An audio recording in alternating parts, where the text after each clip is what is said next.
நான் கேட்கிறேன், நீதிமன்ற தீர்ப்பை மதிக்காத உங்க மதுரை கமிஷனர், மதுரை கலெக்டர் போட்ட ஆர்டர் செருப்புக்கு கேவலமா. அதாவது தமிழ்நாட்டுக்குள்ள சங்கி பயலுக கூட்டத்துக்குள்ள இருக்கிற ஒரு காமெடி பீஸ் இது. இருந்தாலும் ஒரு மூத்த அரசியல்வாதி அப்படின்ற ஒரு மரியாதையில வந்து நம்ம அப்படிலாம் பேச வேணாம்.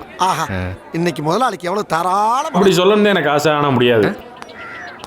அதாவது இந்த பீஸ் மதுரைக்கு போயிருந்திருக்கு. இடையில பார்த்தீங்கன்னா போலீஸ் வழிமறிச்சிருக்காங்க. எப்படியும் கலவரத்தை தானே தூட்ட போவாங்க. அது முன்னாடியே தெரிஞ்சு எச்ராஜா வண்டியை பார்த்த உடனே போலீஸ் வழிமறிச்சு அண்ணே நீங்க அங்கிட்டு போக வேணாம்னே அப்படின்னு சொல்ல வந்த உடனே இவங்க என்னமோ கைது தான் பண்ண வராங்கன்னு நினைச்சுக்கிட்டு வாட்டுக்கு வாய்க்கு வந்து அளந்து விட்டுட்டு இருக்காங்க. ஆமா, இவங்க பெரிய இவங்களை அடிக்கடி அரெஸ்ட் பண்ணிட்டு இருப்பாங்க. மெயின் கேரக்டர் சிண்ட்ரோம் இருக்கும்னு நினைக்கிறேன் இந்த ஆளுக்கு. அதாவது ஒரு என்ன பேசுறாருன்னு முதல்ல கேளுங்க, அதுக்கு பதில் அவரே சொல்லுவார். Justice GR. சுவாமிநாதன் தீர்ப்பை மதிக்காத எவரும் மனித பிறவியா ஏத்துக்க முடியாது.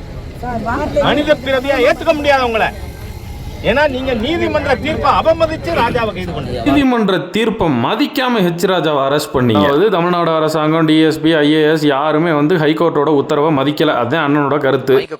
அதாவது ஹைகோர்ட் என்ன இன்ஸ்ட்ரக்ஷன் சொல்லிருக்கு அதுதான் ஹைகோர்ட்டாவது மண்ணாங்கட்டியாவது எனக்கு ஹைகோர்ட்டாவது மயிலாவது இன்னைக்கு புழல் யாரை கைது பண்ணிருக்கு. அதாவது நீதிமன்றத்தை அப்படி அவமதிச்சா அதே வாய் தான் இப்ப ஹைகோர்ட்டுக்கு முட்டு கொடுத்து பேசிட்டு இருக்கு. உனக்கு வந்தா ரத்தம், அடுத்தவனுக்கு வந்தா தக்காளி சட்னியா? இது என்ன பிரமாதம்? இது விட பெசலைட் ஒண்ணு இருக்கு. இந்த வண்டியில ஏற மாட்டேன். இந்த வண்டி தான் இருக்கும். இது நான் ஏத்துற வண்டி.